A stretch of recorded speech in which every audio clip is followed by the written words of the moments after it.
Good afternoon, everyone. Hello. My name is Jonathan, and I'm an alcoholic, and we want to welcome you to Cousin John and Clyde the Rocket Man's Big Book Study. Welcome to Johnny and Clyde's.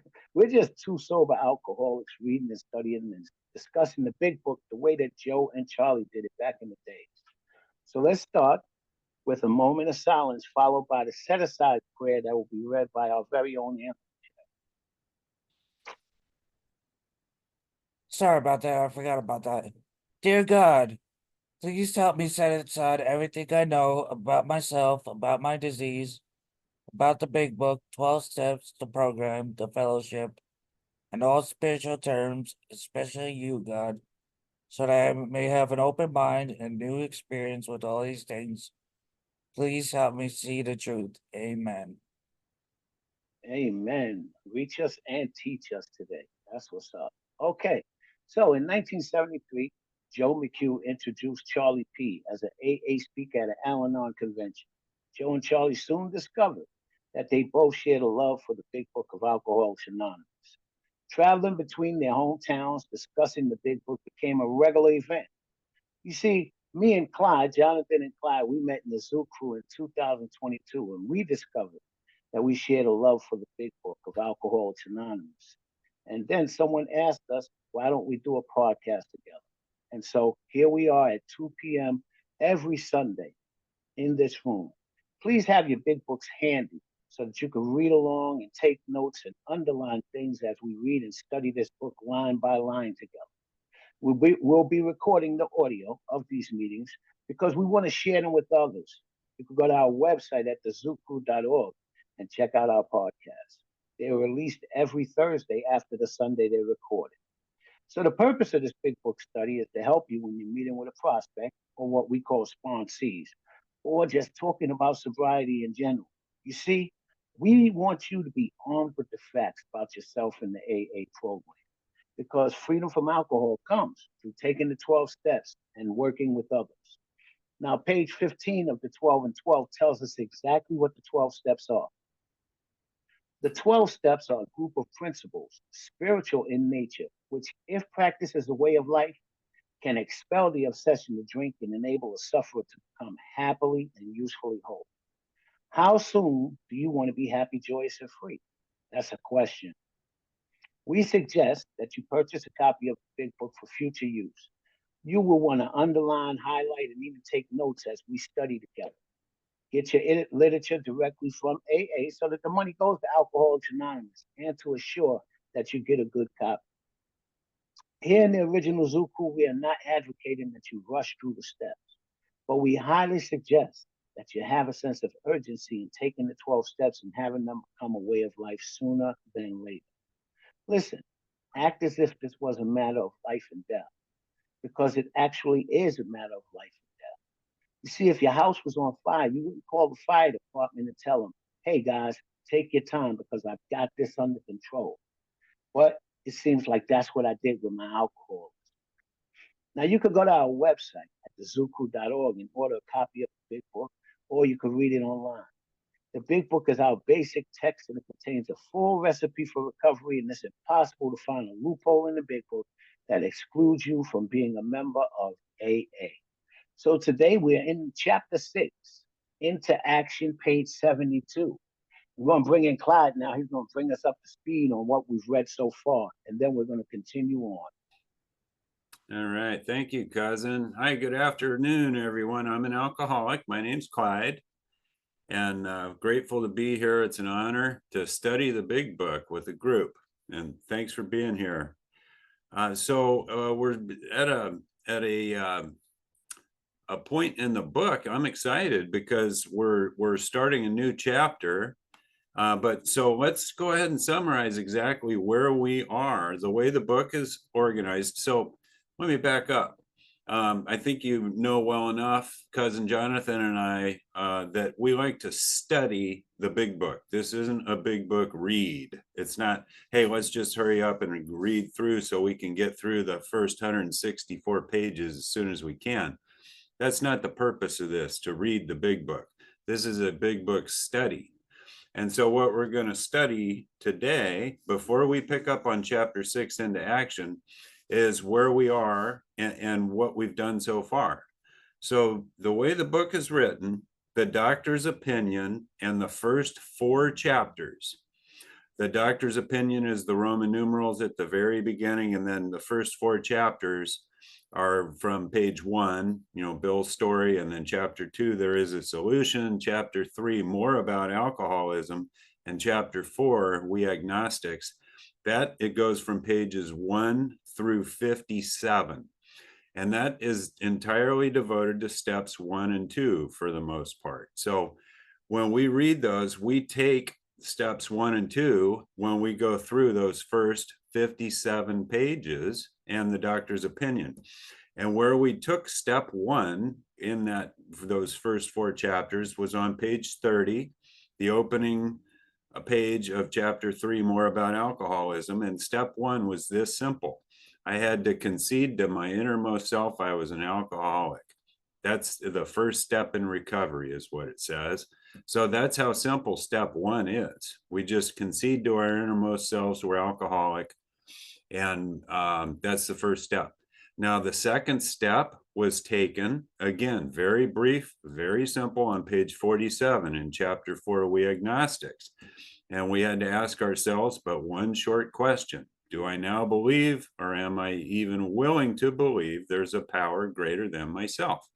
And if I answer yes, I'm emphatically assured that I'm well on my way, that I can build an awesome spiritual structure on that. So that's the first 2 steps that have been taken in those first 4 chapters.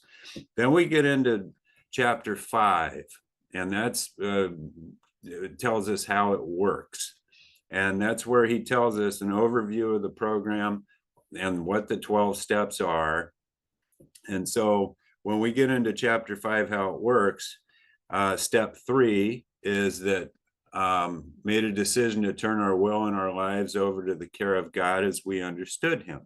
So the instructions for taking that step are found on page 60 through 63. So we read and follow the directions to take the 3rd step. He says, just what do we mean by that? And just what do we do? Well, you're in luck, because Bill tells us exactly, step by line by line, how to take the 3rd step. And then after we take the 3rd step, on pages 64 through 71 are the instructions for step 4, made a searching and fearless moral inventory of ourselves. And the way we do that is outlined very clearly and specifically on pages 64 through 71 in the big book. So we have taken, up to this point in the first 5 chapters of the book, in the doctor's opinion, we have completed steps 1 through 4. And now we're going to get into chapter 6. That's where we're picking up today, into action. This is from page 72 through 88. And it includes the directions for taking steps 5 through 11 in order.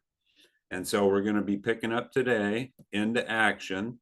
And this is going to tell us we're starting with the 5th step. So I'm going to do a screen share here. And let's stop and see if anyone has any comments or questions or suggestions about the way the book is laid out and exactly where we're at. We've taken our inventory. We turned our will and our life over to God. We've taken steps 1 through 4, and now the question is, what's next? So does anybody have any questions or comments? It's pretty clearly laid out, the way the book is, what we've done so far and where we're headed. Everybody clear on that? Oh, don't. Okay, understood. So I'm going to take that off. Okay, so where we're picking up today is chapter 6, into action, page 72. If you have a big book, you might want to grab it and have a pen and a highlighter or pencil in case you want to make some notes, underline, highlight some things. And so here we go. Chapter 6, into action.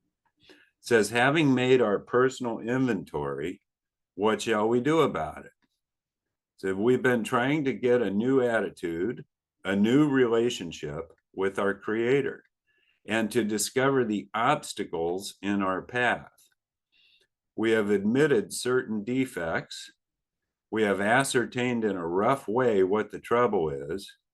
We have put our finger on the weak items in our personal inventory. Now, these are about to be cast out. This requires action on our part, which, when completed, will mean that we have admitted to God, to ourselves, and to another human being the exact nature of our defects. This brings us to the fifth step in the program of recovery mentioned in the preceding chapter.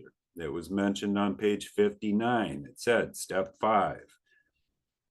So, Cousin Jonathan, please come on in and elaborate a little bit. Yeah, and I want everybody to come in on this with your fifth step experience or lack of, or your understanding. But I love the way that it asked, what shall we do about it? And then it clearly gave us an answer.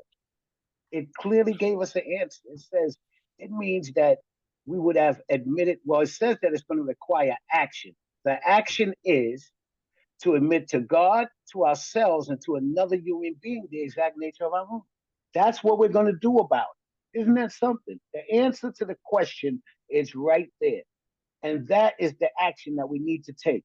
Sit down across from someone else and do an eyeball to eyeball, which is difficult. Wow. So simple. See the question and you see the answer, right? Yeah. Okay, Sam, you want to come in and share? Yeah, hey guys, Sam Alcoholic. Thank you so much for this meeting and book study. My very first fifth step was a spiritual experience, and I still do that. I still do a fifth step very frequently, anytime I need to. It's not just a once a year or once and done kind of thing for me. And it becomes second nature. Like I do write down my fifth step or my fourth step when I call to tell somebody about something that's bugging me. I'll still write that down.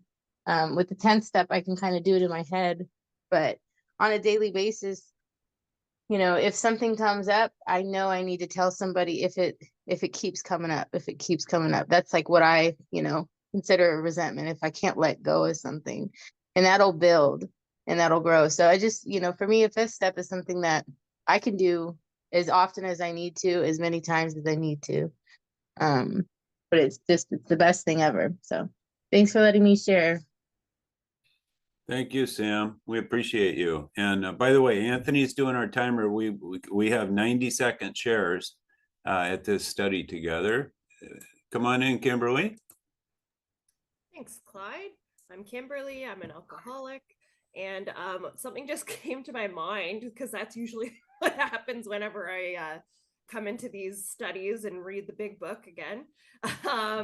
And so when I first did my step 5, I would have thought, like, to me at the time, the most difficult thing would be admitting these terrible things in my mind that I had done to another person. But I'm looking at it now, and if I really think about it, it was actually harder for me to admit to myself and to God, because at the time I really struggled with that whole God thing. My faults and the things that I had done wrong, and accept those things. And luckily, because, as it says later in the chapter, it says you have to do these things, because if you don't, like, it's a vital step, it says. And if you don't, you're not going to get sober.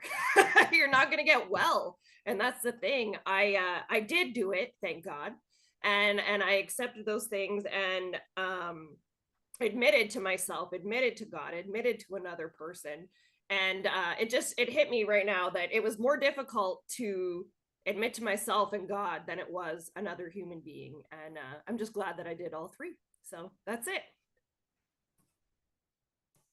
Thank you, Kimberly. Come on in, Elissa.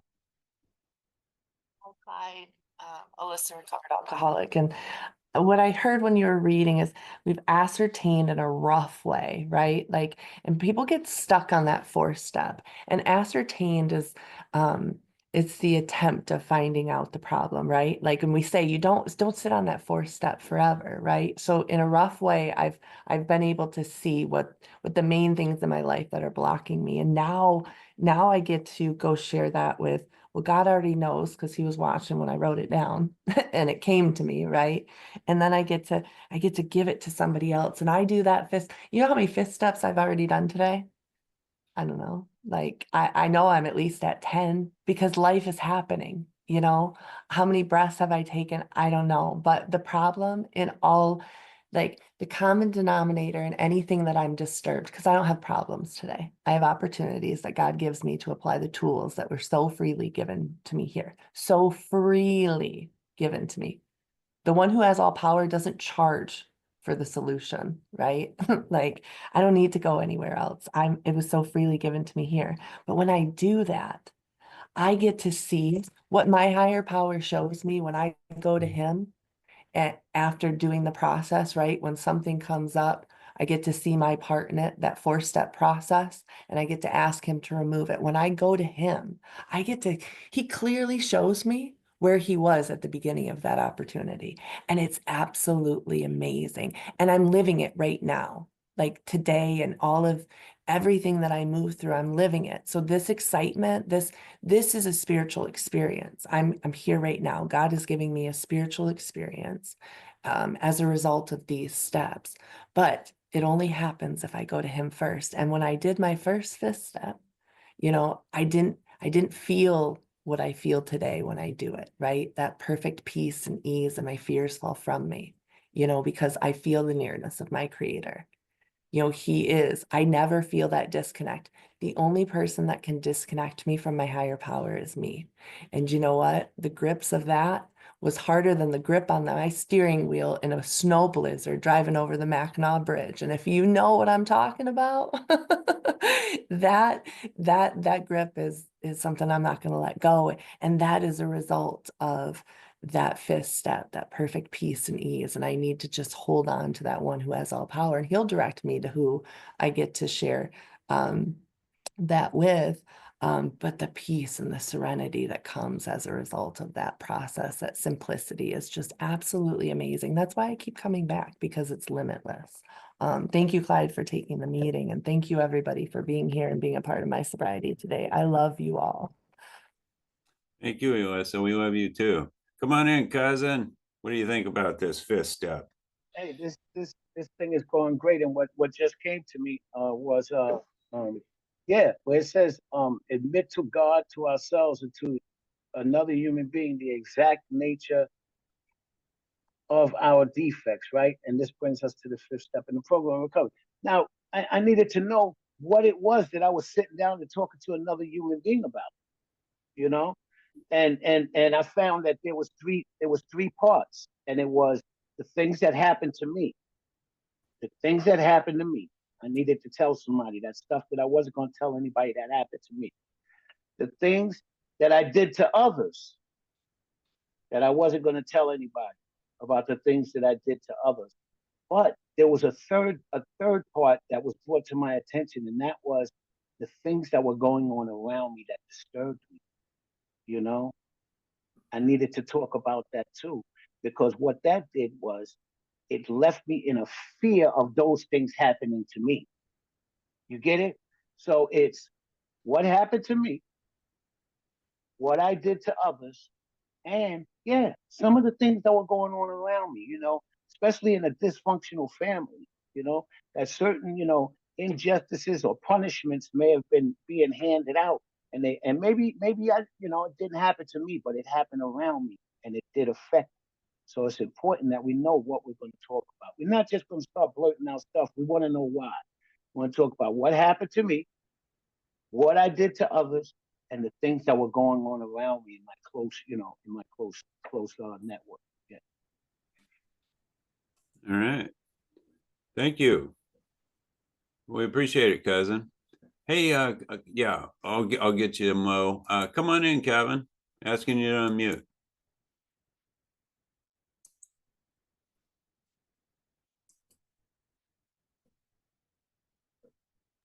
Okay, cool. Hey guys, can you hear me? Yes. Hello. Yes. Okay, cool. Thank you so much. I'm Kevin. I'm an alcoholic. I just wanted to quickly say, thank you so much. I'm totally vibing and aligning with that. I struggled a lot with the fifth step. And cousin Jonathan, you just kind of like hit it on the head for me, where I was really, really confused about what it was, what action meant, and what I was going to like talk about with my sponsor. And for me, like I felt like at first that I was going to be like sharing all of my ugly. And also I mean I kind of was. But if I grade my own paper, I will always get an A. So for me, like I'll know if I did a thorough fourth step, if I it, you know, like if there's something lingering and stuff, then I know that I need to go back and look at some stuff, which I do like all the time. But yeah, the juice is here. I'm happy I stumbled upon this meeting. So thank you. And yeah, fifth step, crucial. Thank you. Great. Thanks for sharing with us, Kevin.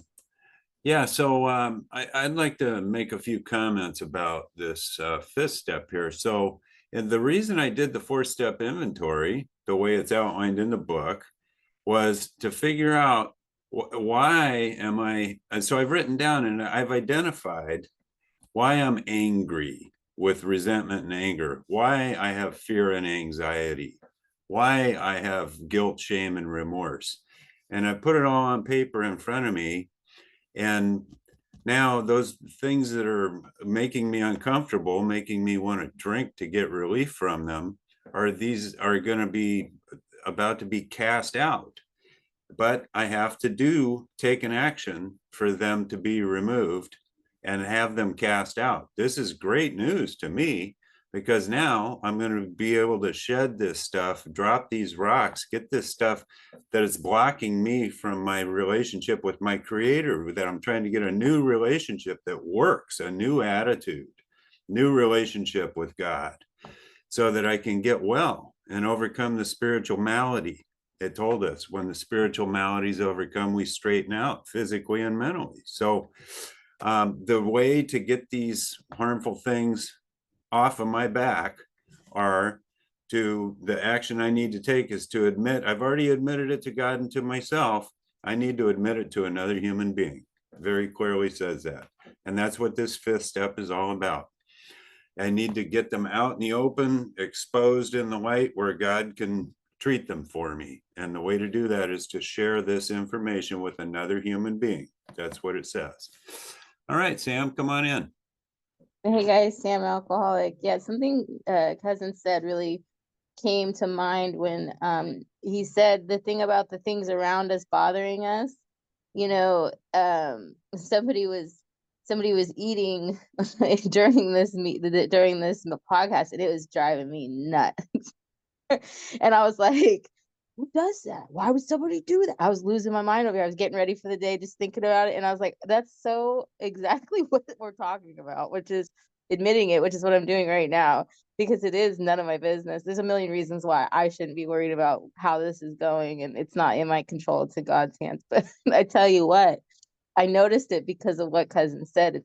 It helped me pick up on that things around us too. And so, it helped me be more aware of the things that I should be aware of.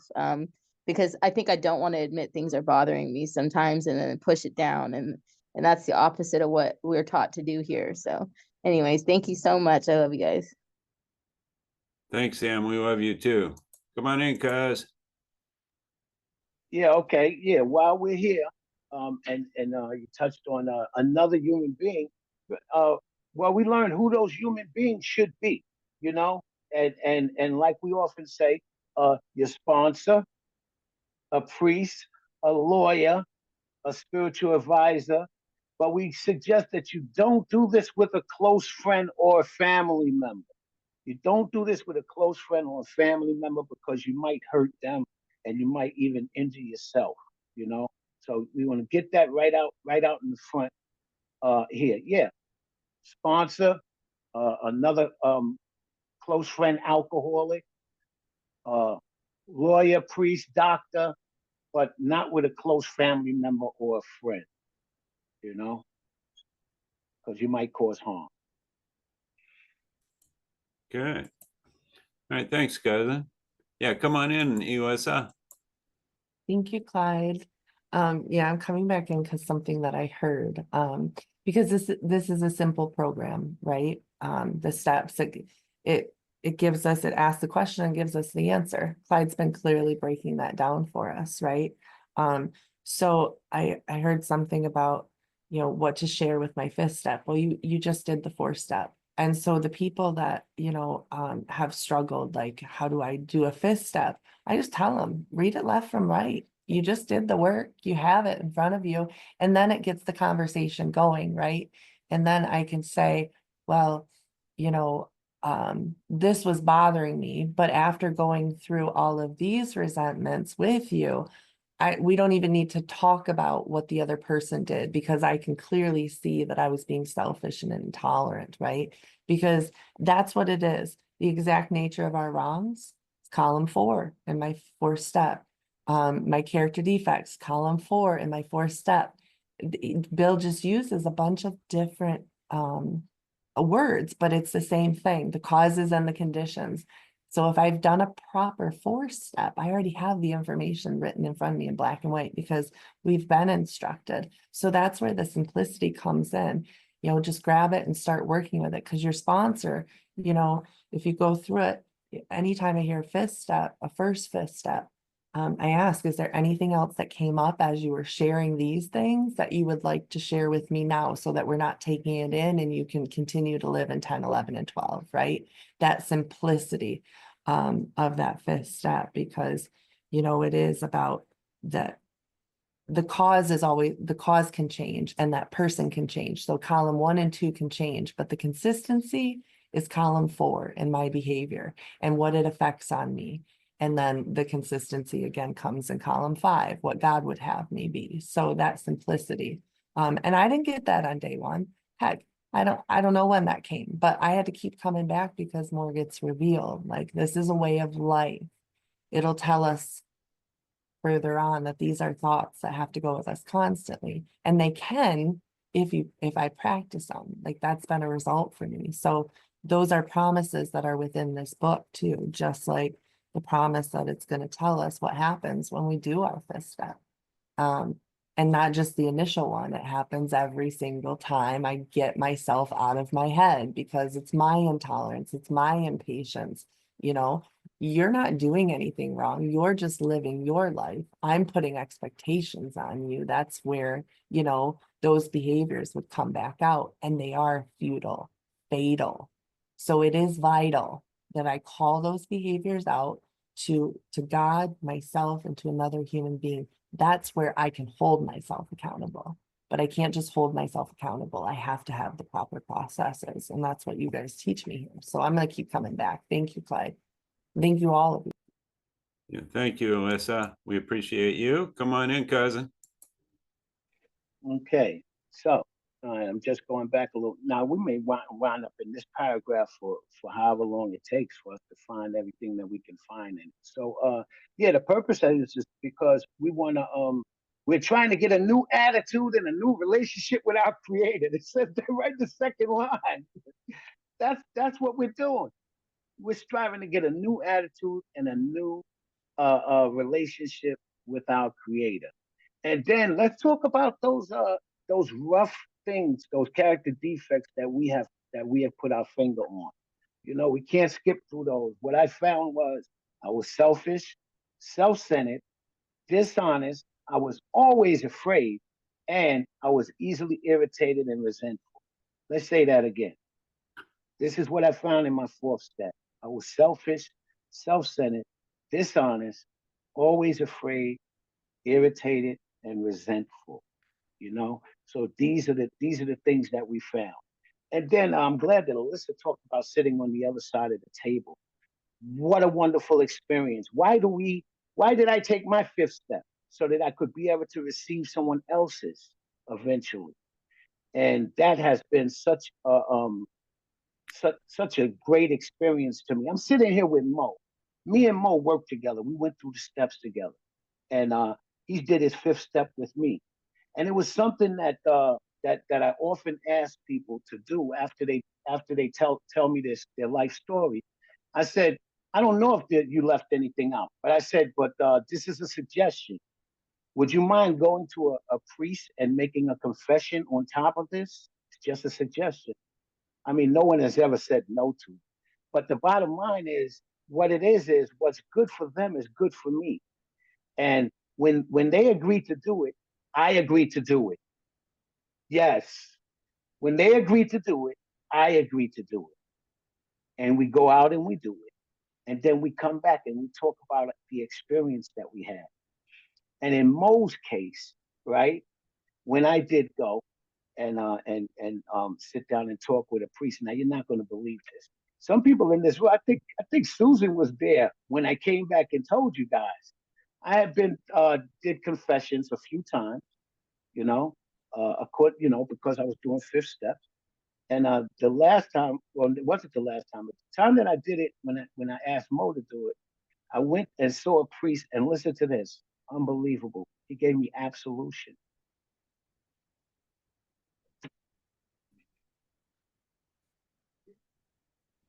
You remember that, right, Mo? Yes, I He said, I did. know that you love God. I know that you love God. I know that you're striving in the right way. And I'm asking God to give you absolution, a clean slate. Wow. Wow. We both had a spiritual experience. And I had sat before priests before, and they gave me different prayers and stuff like this to do and forgiveness. This guy gave me absolution. Unbelievable. These are the gifts that you get when you're sitting down and working with other people and doing the work with other people. Just imagine that. Me getting absolution. I thank God for that.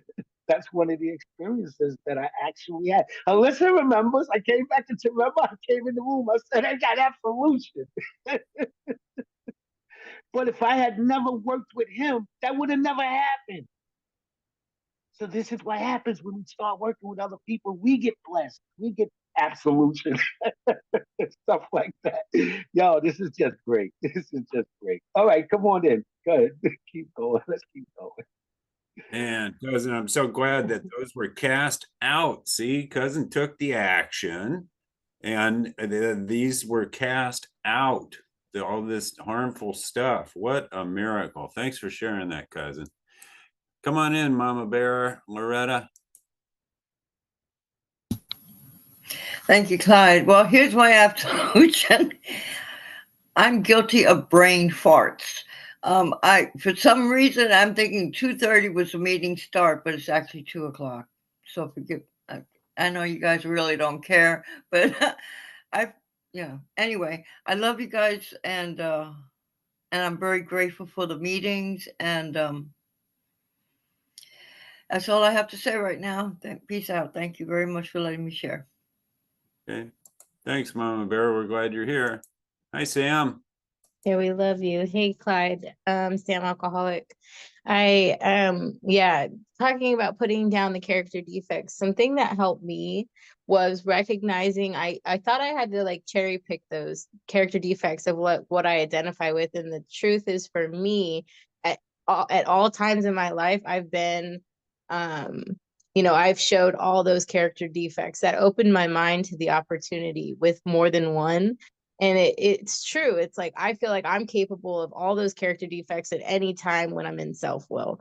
And it took me a little bit to get my mind around that because, for whatever reason. But once I did, it was very helpful for me to be able to say like, okay, so since I'm capable of all these things, in what moment in this moment can I see that I have now? And then I take whatever I can relate to from that list and use that to move through step 6 and 7 and step 5 with the sponsor. But yeah, it was a freeing spiritual experience for me. That was a lot like my first step experience of acceptance that, these things, like, I'm fallible, I'm human, and that's okay. I think I had to really humble myself in a way that made me as honest as I possibly can be. And now that I have no fear to be honest and no shame or guilt, I can do a thorough and honest fourth step whenever I need to. But that was important for me. So anyways, thank you. Thank you, Sam. Hi, Alyssa. Come on in. Hi, Alyssa, recovered alcoholic again. And um, so as I went back and was reading this in my book, I see where the steps show up. Like, you know, steps 1, 2, and 3, we're trying to get a new attitude, a new relationship. You know, that's what step 3 was, with my creator, and to discover the obstacles in my past. So that's step 4. So the steps are there, more than one step than just the 4. And then if I've admitted those defects, and I've put my finger on the weak items in my personal inventory, that 4th column, here's the promise. And I love to find promises because this is the first time I'm acknowledging that this line is a comment or a promise. Now these are about to be cast out. How, you ask? Well, as long as I follow the directions. I'm asked often what I don't experience these promises, but you do, you have been, and so have I. And they're not always disclosed to me as in my head, that's a promise, but God knows what he's doing. My higher power knows what he's doing. So there is another promise if I follow the directions as they are clearly outlined here. Because when I break this down, to me, it's clear what it's asking me to do. And this is the promise that I get. And we're not even talking about the process yet. Like, there's still more promises that are coming. I can't wait. Like, this is amazing. I'm going to keep coming back. Thanks for letting me share. Thank you, Alyssa. Yeah, spot on. Steps 1, 2, 3, and 4 are right there. And then he's telling us here, do this step 5, take this action, and you'll receive these. These are going to be cast out. That is amazing. What a miracle. And it works. It really does. Come on in, Sharon. Hi, I'm Sharon. I'm an alcoholic addict. This is wonderful. I'm listening to all of you guys. I'm in awe. I was amazed in my work in my 4th steps. I experienced some of that freedom and that absolution when I finally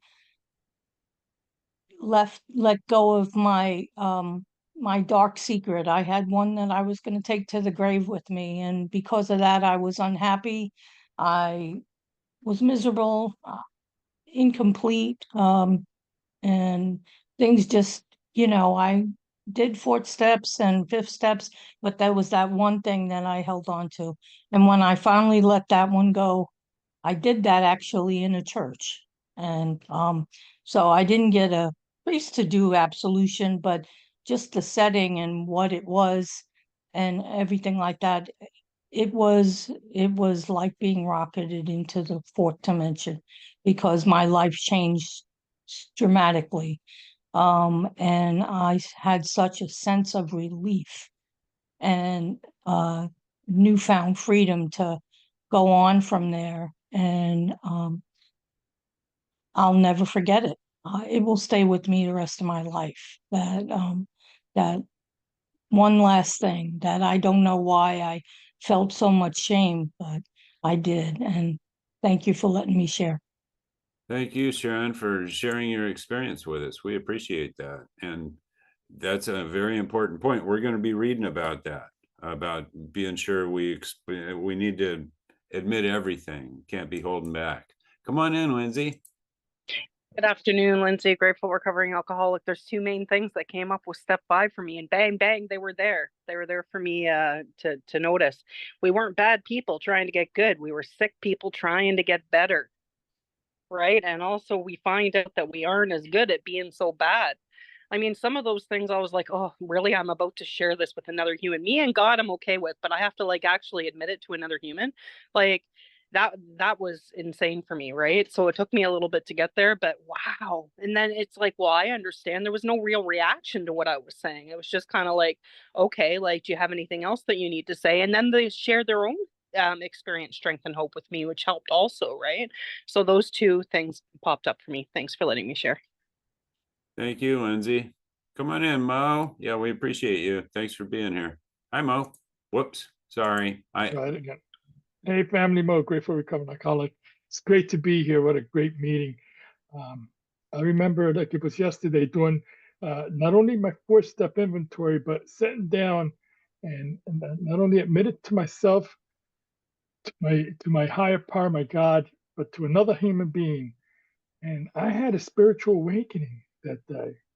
I not only then, uh, the cousin told me go. He knows I'm Catholic, and I went and the following day I went and I went to church, and I did confession, and again I had another spiritual awakening there, and my tears flowed like they never flowed before at a confession, and and once he gives you that the absolution, it was wonderful. It just cleansed my soul, and I'm a better person for doing all those steps. And that's why I continue to come back and revisit doing these steps. Thank you for letting me share. Thank you, Mo. And I want to point something out here. So this whole fifth step, where this originated was the 6 steps that were the genesis, the starting point of our 12 steps. Bill expanded the 6 steps from the Oxford group into our 12 steps.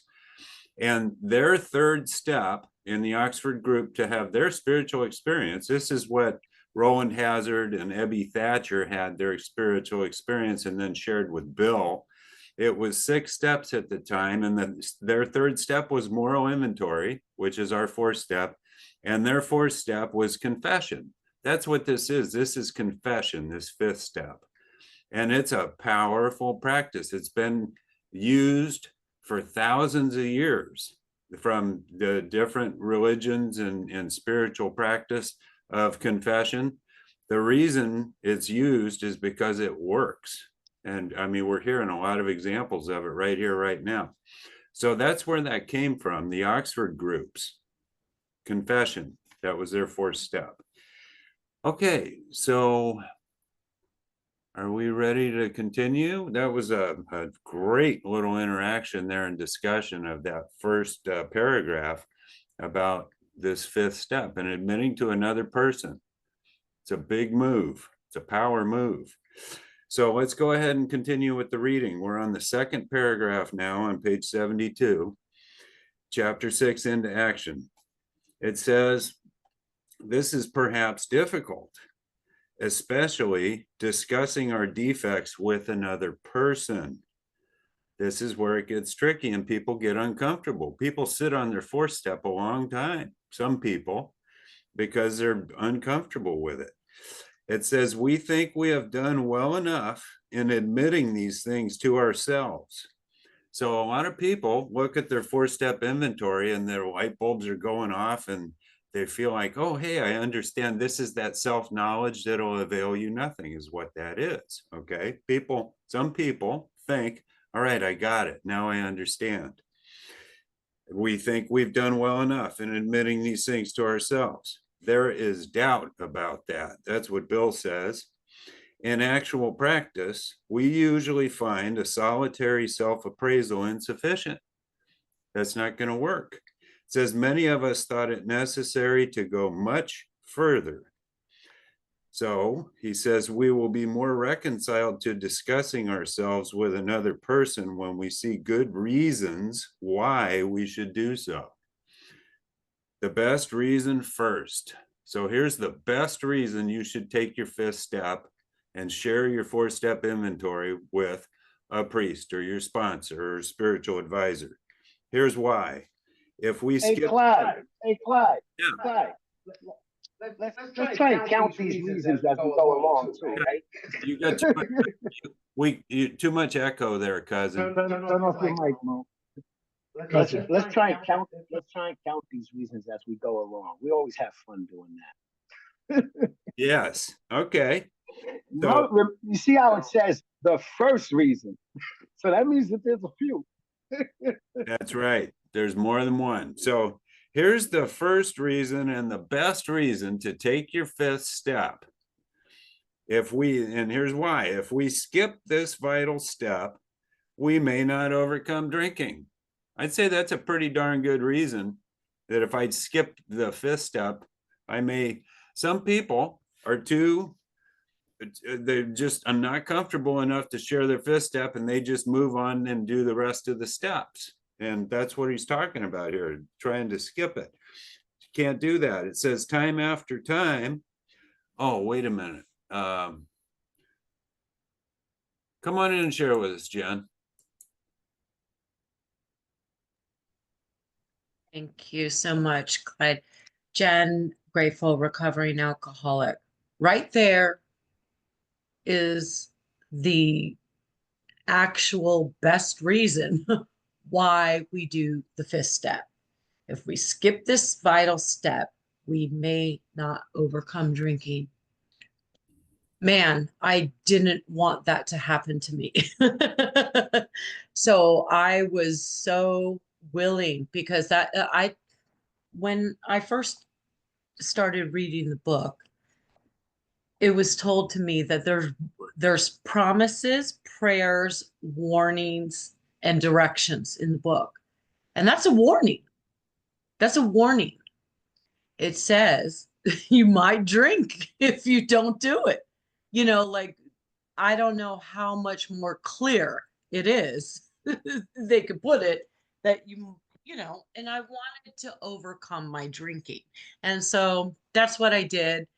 And yeah, but I always love that if we skip this, we might not overcome drinking. That's huge. That's huge, because that's why we're all here. We want to be happy, joyous, and free, and all those goodies. And that's gravy.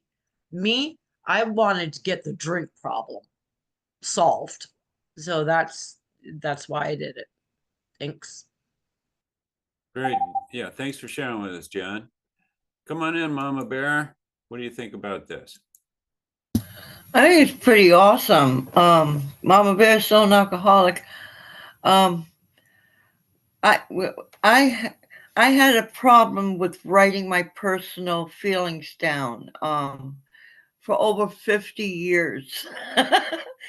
So going into fourth step was like, I can't do this. I don't know how. My mind was a blank.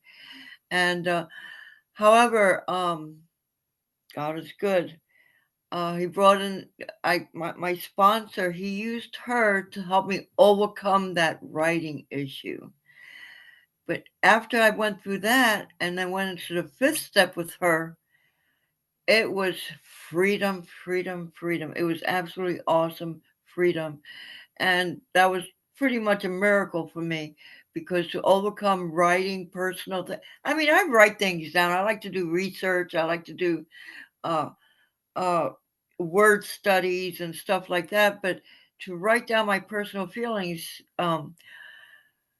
I had a problem with that, but now I don't. Thank you very much for letting me share. Peace out. Thank you, Mama Bear. So I want to mention a couple of things here regarding this.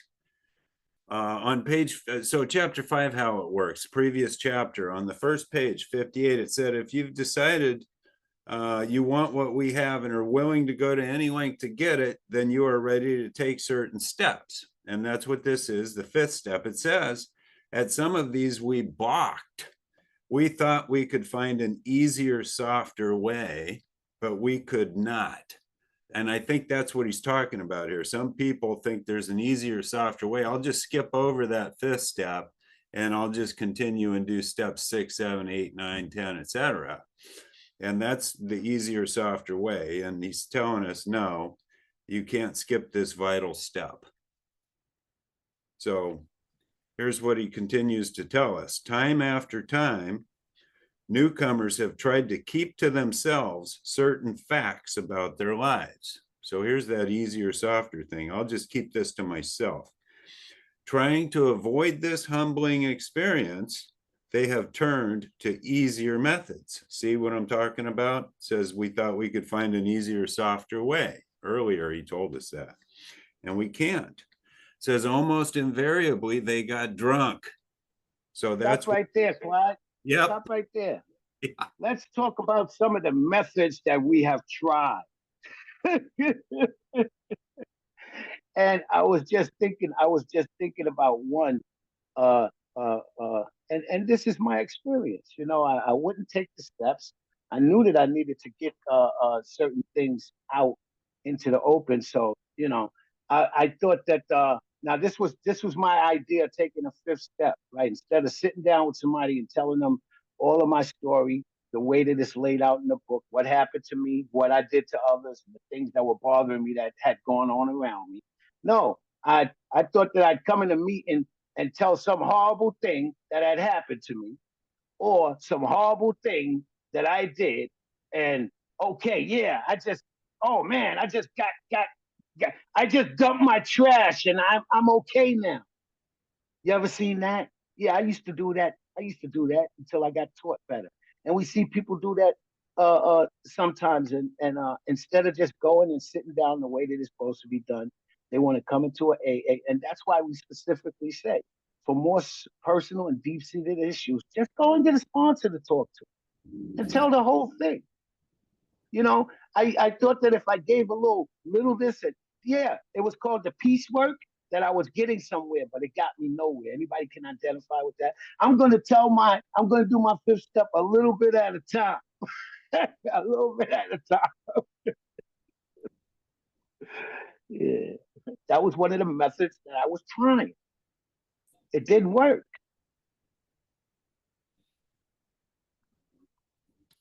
All right. Well, thanks, Cousin. Thanks for sharing that with us.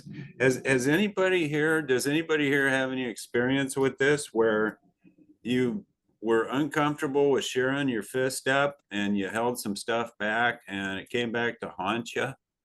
Hi, Alyssa, come on in. Hi, Clyde. Alyssa, recovered alcoholic. So, bear with me for a second because I'm gonna get there. Ego is edging God out, right? And my ego, I have clearly saw how it comes out in my behaviors when I did my fourth step in that fourth column. And if I try to avoid the humbling, which is humility, right? One of our spiritual principles, then if I only think I did it, but if I don't ask God and if I hold on to something, right? And if I only lost it, or if I only thought I had lost my egoism and fear, but if I haven't followed the directions, it's not going to work. I only thought I had humbled myself. But even before that, if I go to easier, softer methods, I'm not going to get that spiritual experience that it promises me on page 567 and 568, right? I've had a profound alteration in my reaction to life as a result of applying these steps, you know, working through these steps and having them become a way of life. So if I skip this vital step or hold on to something knowingly, right? Knowingly, like if it's in the front of my head, not sitting there thinking about, did I not do my fourth step correctly? It's when I sit down to do my fifth step, if I'm knowingly holding on to something, right? And not sharing it with that sponsor at that time, then I'm not going to overcome drinking. I'm definitely not going to strengthen my humility because I'm not moving in it, you know, and because it tells me it's a humbling experience. And that's one of our spiritual principles. As a result of turning to my easier, softer ways, you know, the one that got me in here on my knees, admitting my powerlessness, you know, and, you know, doing steps 1, 2, and 3, then the promise is I'm going to get drunk again. And if I don't get drunk, I'm going to be effing miserable. You know, there's good promises. And that's, you know, casting out my character defects if I follow the directions. And then if I choose to do my will and my way, there's promises of what are going to happen to me, right? And I'm going to go back to the poison. I'm going to stay in self-will and go back to poison. And so it's double-sided for me, what I'm able to comprehend out of this reading, right? The more I study it, the more that gets revealed. So that's what I got. Thanks for letting me share. Thank you, Elissa. Yeah, in chapter 5, how it works, he told us half measures avail us nothing. So either you're willing to do, if you decided you want what we have and are willing to go to any length to get it, then you're ready to take certain steps. So either you're going to do it or you're not. There's no half measures. And like Cuzin was talking about too, bits and pieces his way instead of the program way. And that didn't work. That we have ample experience among each other of this is absolutely correct. These promises are going to come true if you do the work. They are not going to come true if you do not do the work. Come on in, Sam. Hey guys, Sam Alcoholic. Yeah, I just wanted to share that, I came into the program and within the first few months, I started my 4th step and I did my 5th step with a sponsor, but about around, coming into like out of the 6-month mark. And I think that that's super important. It was for me anyways. And, I did my 4th step and I was like, oh, gee, golly, I'm so great. I did it. I did my 5th step. And then I was listening to meetings and I realized like, I had clearly left out something very seriously important. And so I did another 4th step and it was like trauma childhood stuff that I just didn't want to say to anybody. And I needed to say that more than any of the other things. I needed to say that. So I went and did another 4th step. And, it was just so important. It was less important about who I did it with. And it was just more important that I did it at all. And it was between me, my higher power, and the person I shared it with.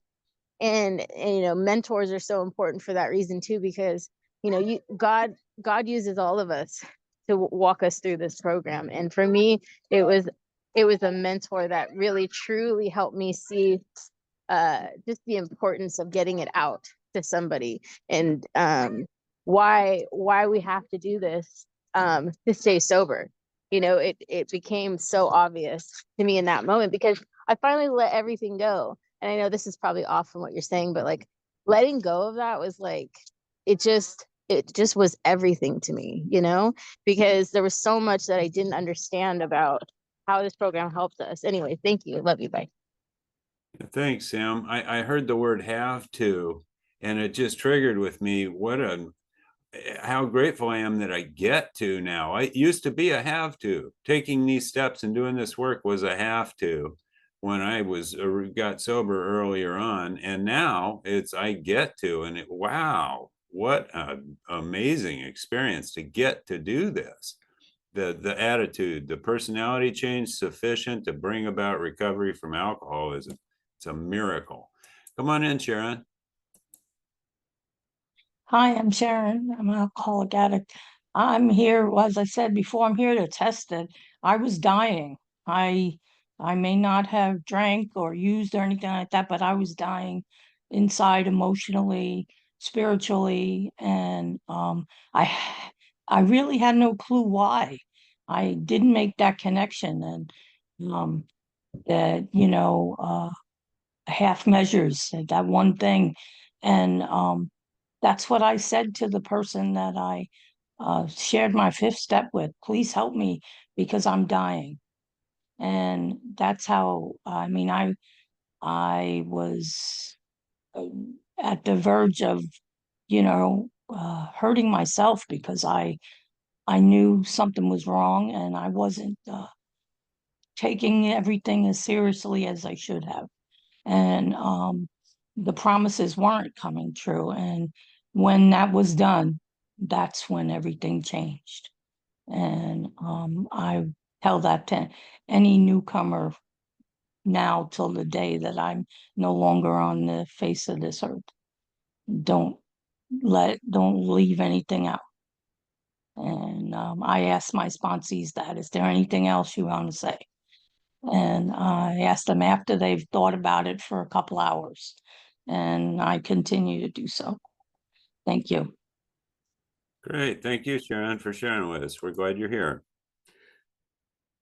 So yeah, let's continue. This is the first major action that we've taken in the process. The first 3 steps were decision based, and we didn't write anything down. We made some decisions and had discussions and whatnot. The 4th step, we did a little work. We wrote stuff down, but now this is into action where we're actually going to engage with another human being. This is a big step here. So here's what it tells us. And this is about people that want to skip this step. It says, having persevered with the rest, I'm at the top of page 73. And it says that if we try to skip this, trying to avoid at the bottom of page 72, trying to avoid this humbling experience, they have turned to easier methods. And we just heard some examples of that. Almost invariably, they got drunk. Having persevered with the rest of the program, they wondered why they fell. It's like, gee, I wonder why I relapsed. Here it is. We think the reason is that they never completed their house cleaning. So they started cleaning their house when they did their 4th step, but they didn't complete it. They took inventory all right, but hung on to some of the worst items in stock. They only thought they had lost their egoism and fear. They only thought they had humbled themselves. They thought, see how that's emphasized in italics? That means that again, that self-will thing, I feel like, okay, I got it. Oh, right, now I understand. And so I think that I don't need to share this with another person because I understand. But I didn't lose my egoism and fear. I didn't humble myself. It says they had not learned enough of humility, fearlessness, and honesty in the sense we find it necessary until they told someone else all their life story. All is italicized. And I think this is really emphasizing that harmful conduct inventory that we feel all this guilt, shame, and remorse about. We have to get all of that out, and sharing with another person can be uncomfortable. That's what they're talking about here. So go ahead and come in, Jen. Thanks, Clyde. Jen, grateful recovering alcoholic. Yes, I love that line. They took inventory all right, but hung on to some of the worst items in stock. Isn't that just like an alcoholic? Yeah, I'll do everything, but not that. You know, like that's what we do as alcoholics is we want to pick and choose. So when I did my 5th step, and I don't know if it's the reason why they have a human there, because you write that 4 step in. Mine was long, long. I was in this group that, I mean, you had a long, lengthy write. And but I had never shared my story all at once. I'm a very open person, but I had never sat down all at once and tell my life story to one person. That was the thing. And so that level of humility that comes in is very humbling, because you have to say, yeah, I mean, there's a lot of funny stuff, but there was a lot of, wow, I did that. And that was the part that was helpful for me to just get all of it out to one person all at once. All right. Thanks for letting me share. All right, thank you. And next is Alyssa. Come on in, Alyssa. Hi. And I apologize because my last share, I went ahead in the reading because I was going, it all flows together for me. So I apologize, especially but that's okay. But one thing that, the analogy, right? Because we do the 12 steps in 4 hours. So the analogy, alcoholics are like, drowning men and women. They try to keep some way of keeping afloat, right? The analogy. So analogies help me, right? Because it gives me a visual. Just like, this is a book. I have to keep coming back to study it because more gets revealed. And the analogy is, in this case, if I have a basket of fresh fruit, right? And I know that there's a moldy one at the bottom, but I'm like, oh, the rest are good and right, they're ready to go. But that moldy one is going to spread. It's just like if I don't want to let go of my perfectionism, right? my way, like everything has to be in a certain order the way I think, not accepting that God's will, you know, it's all there. That even though I ask God to remove my selfishness and my intolerance, my impatience, that control, because it's really a controlling behavior, is going to sit there.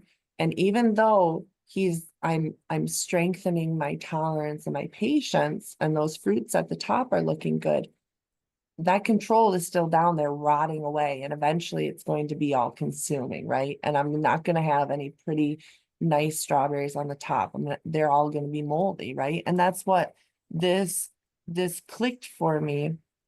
I mean, it's clicked for me before, but that analogy, I do good with saying the analogy. So I don't know who needs to hear that, but whatever defect or whatever you don't want to hang on to, that's your moldy fruit. And if you keep it in your basket, it doesn't matter how ripe and juicy your other fruits are going to get, they're going to eventually turn moldy because we haven't cleaned out the bowl, right? Okay. All right, I'm done. Thanks, Alessa. That's a great analogy. Appreciate it. Hey, cousin, why don't you come in? Come on in. Hey, what's up? Yeah, Clyde, we were just talking about this a few hours ago. And this is my experience. You know, I sat down with somebody one time and said that I was going to do a fifth step, and I was going to but I hung on to the worst items in stock. I didn't go and tell them everything. I told them just enough for them to pat me on the ass and say, "Yeah, you're doing okay," and come back, and we'll do the sixth and seventh step. And I never made it back. I didn't make it back to that guy. You know, so I can identify with this. You know, I did just enough to get that pat on the back. Yeah, man. You know, and I was only fooling myself. I was only fooling myself because I was the one that went back out and suffered again. So, you know, they write this book. I'm so important. They write books about me. That's right. Those are called half measures. Yeah. Yeah. They don't work. We have firsthand experience from Cuzin there. Half measures availed us nothing. Come on in, Mama Bear. Thank you, fellows. Mama Bear, still an alcoholic. Yeah, to me, it's scary. I gotta really check myself because okay, they only thought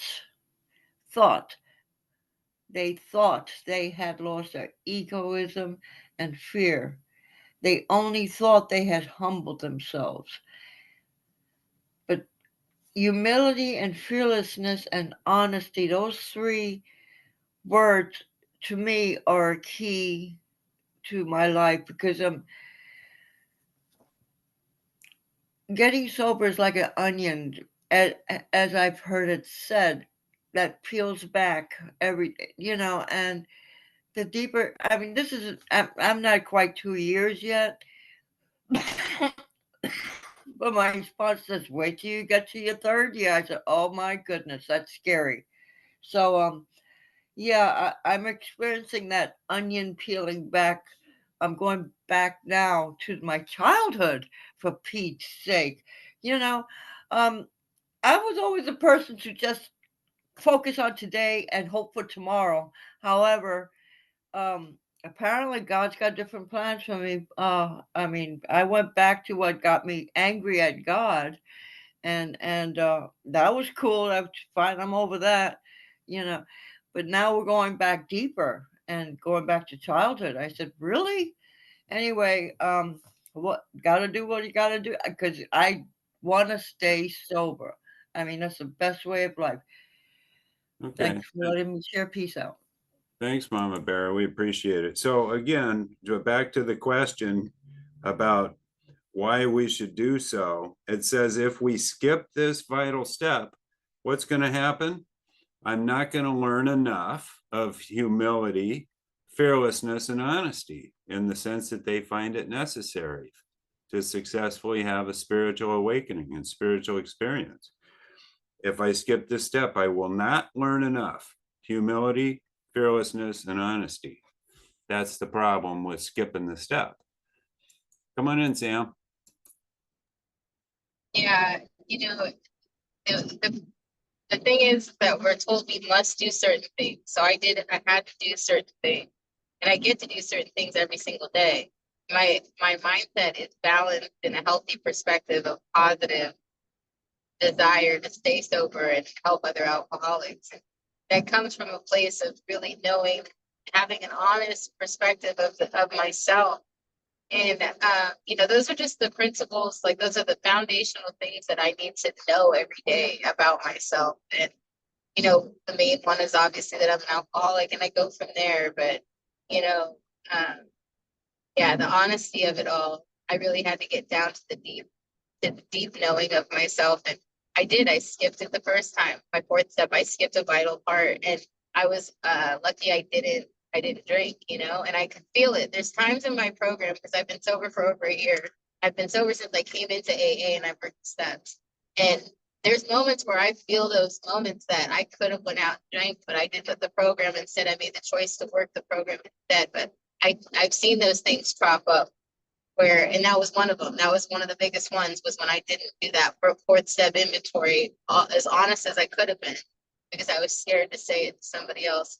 And so because I did that, I shared that with somebody. I did a fourth step and did it again. So, you know, yeah, that always reminds me that when I hear that word, don't skip it. I did. It was scary. I was lucky I didn't drink. So anyway, thank you.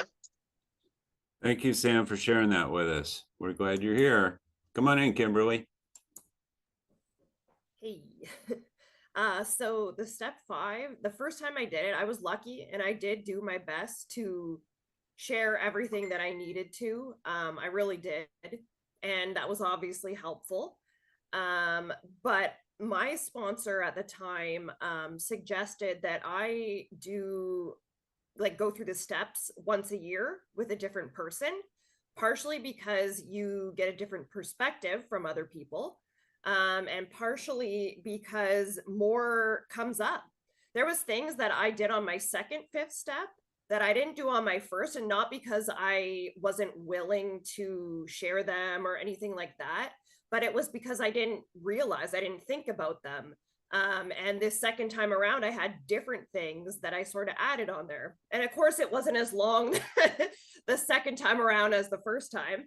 But yeah, that was just something important, I guess I wanted to mention, because I think it's important to do it more than once, because there's things that you're not even necessarily holding back on, but there might be things that creep up or crop up in a different way with a different person or whatever it is. So yeah. That's all I got. Thanks. Thank you, Kimberly. Hey, come on in, cousin. What do you think of this fifth step? Yeah, we're on the right track, and I think that we're going to pick up next week. I don't want to get into that next paragraph until next week, because that's got a lot going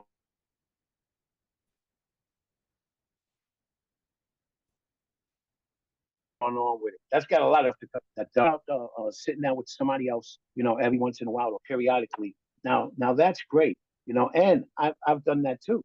But it's also important to sit down and take somebody else through the steps. You know, have a balance, not just a balance of all just doing a fifth step, doing it. But it's part of the program is also receiving one from someone else too. So don't forget that. You know, don't forget that. I've already explained or told you guys the experiences that I've been having, and they are wonderful. So it goes two ways. Yeah, I want to add on to what Cousin just said.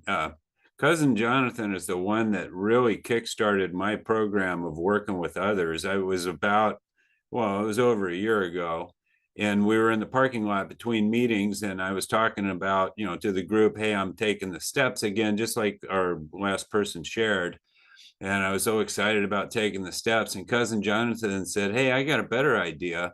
Why don't you take other people through the steps? That's where you should be applying your effort. You've been through the steps several times. Now you should be taking other guys through the steps. And it was like, wow, you know what? I think I'll try that. And it has been an amazing ride. I've listened to a lot of fifth steps and received much more spiritual growth from listening to other people's fifth steps than sharing my own. It really does work. It's amazing. So it's a give and take, just like Cuzin said. And it's just such an amazing experience to listen to and confide in other people's lives. It's miraculous and comforting. And I like to share with them, oh yeah, me too, I had that same experience. And we just learn so much about ourselves and about each other, that this confession thing is a big deal. It works both directions, giving confession and receiving confession from others. It really is a miracle. This is a powerful thing we're dealing with here. So I think Cuzin's hit the nail on the head. We'll get into this in detail. We'll pick up next week in the middle of page 73 about this double life thing, about why we have this, apprehension about sharing our fifth step, and it's so scary for some of us. So, Cuzin, you want to go ahead and wrap things up here at this stage for this week?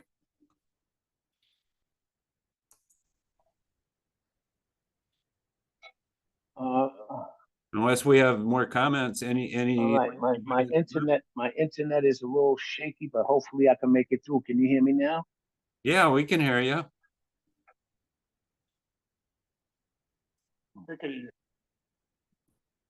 Yeah, any more comments? Anybody want to say anything before we pick up the next one? Okay, great then. All right. All right, so we'll close out the way that we always do. Let me just get to that. I'm almost there. And right on time, my internet was just going crazy too. It's the usual. Okay, so thank you all for being here. Thank you for coming to Johnny and Clyde, the Rocketman Big Book Study. We meet here every Sunday from 2 p.m. until 3:30 in this room. The podcast will be available this Friday. Join us on Telegram for updates. Now, Big Book page 164. Our book is meant to be suggestive only. We realize that we know only a little. God will constantly disclose more to us. Ask him in your morning meditation what you can do each day for the man who is still sick. The answer will come if your own house is in order.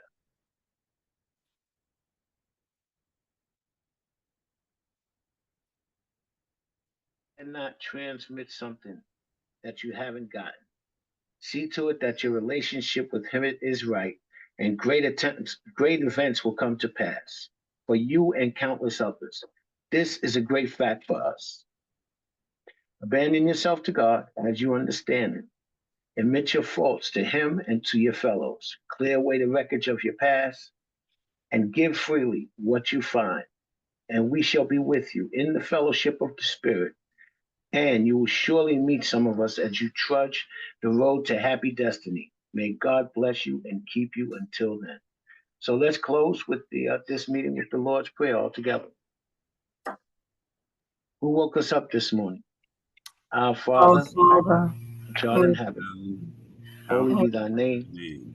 Thy kingdom come, thy will be done on earth as it is in heaven.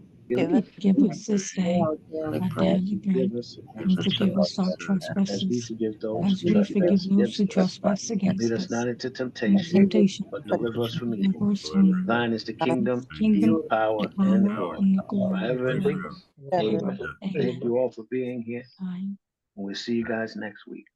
Yeah. Thank you for the beautiful meeting. You all have a good night. Bye-bye. Thank you.